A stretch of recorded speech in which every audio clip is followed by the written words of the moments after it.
प्रकाश पंडित गांधी से देवी तालिबान ने कहा कि हम लोग को एक साथ आने की जरूरत है, भाजपा को बाहर करने की बात ये हुई है कि हम लोग जब संगठनात्मक चुनाव हो जाएंगे कांग्रेस के, तो हम लोग को फिर मिलेंगे। देखिए, कल की बैठक के राजनीतिक निहितार्थ बेहद स्पष्ट हैं। जो बातें नीतीश कुमार जी ने हरियाणा की रैली में कहा, वहाँ भी उन्होंने कहा कि किसी तीसरे या चौथे मोर्चे की ज़रूरत नहीं है। इस देश में एक मुख्य मोर्चा की ज़रूरत है, एक ऐसा मोर्चा जिसमें देश के छोटे बड़े सभी दल शामिल हों। और भारतीय जनता पार्टी को 2024 में अगर सत्ता में वापसी से रोकना है तो विपक्षी दलों को एक मंच पर आना होगा। और निसंदेह जब आज वातावरण अनुकूल है, पूरे देश में भारतीय जनता पार्टी के खिलाफ जबरदस्त जनाक्रोश है। लोग महंगाई से बिलबिला रहे हैं, परेशान हैं। कहीं ना कहीं आज एक और हम ये कह सकते हैं कि उनके जख्मों पर नमक छिड़कने का काम रेपो रेट की बढ़ी हुई दरों के साथ आरबीआई करने जा रहा है।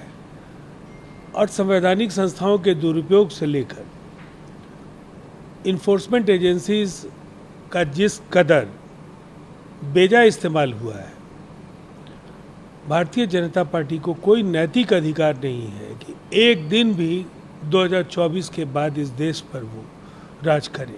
इसीलिए इस पूरी कवायद को, जिसे 9 अगस्त को बिहार से भारतीय जनता पार्टी से रिश्ता तोड़कर नीतीश कुमार जी ने अंजाम दिया है, ये अपने लक्ष्य तक पहुंचेगा और भारतीय जनता पार्टी के पतन की जो कहानी है वहाँ से शुरू हो जाएगी। योशी भी कह रहे हैं कि अब एनडीए नाम की कुछ चीज़ नहीं रह गई, अपोजिशन के सभी लोगों को ये करना होगा।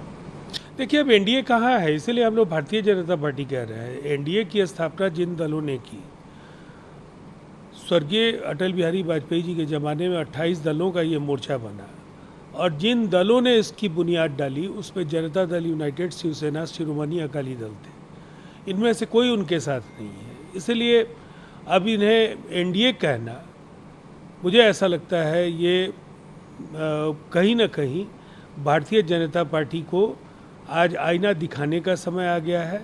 ये ज्यादती होगी अगर उन्हें हम एनडीए कहेंगे। अब भाजपा के उल्टी गिनती का समय आ गया है। सुशील मोदी कहते हैं कि जरा बताएं ये लोग कि क्या केरल के अंदर ये लोग सीपीएम और कांग्रेस को एक साथ बैठा सकते हैं। वहाँ कांग्रेस कह रही है कि सीपीएम बीजेपी की घेरती में है। यहाँ अलग अलग दल हैं, अलग अलग राग हैं, क्या ये लोग कांग्रेस को और केजरीवाल के साथ बैठाएंगे?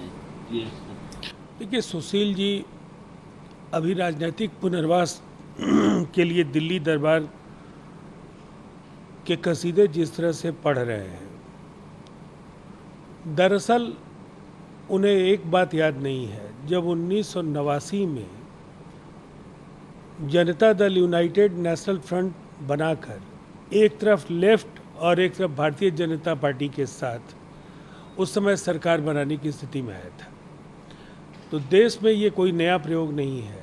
लेफ्ट हो, कांग्रेस हो, देश की जितनी भी रीजनल पार्टीज़ हैं, आज सबको एक मंच पर चुनाव के पहले या चुनाव के बाद आना ही है, अगर भारतीय जनता पार्टी से देश को मुक्ति दिलानी है। राजीव रंजन जी, क्या चल रहा है राजस्थान में? देखिए, कांग्रेस का अंदरूनी मसला है और बेहतर है इस पर कांग्रेस के नेताओं की ओर से ही बातें रखी जाएं। इतना स्पष्ट है कि राजनीतिक दलों में जिनका व्यापक जनाधार होता है, छोटी मोटी असहमतियां होती हैं, लेकिन कांग्रेस का नेतृत्व दूरदर्शी है और ऐसी समस्याओं का समाधान वो ढूंढ लेगा।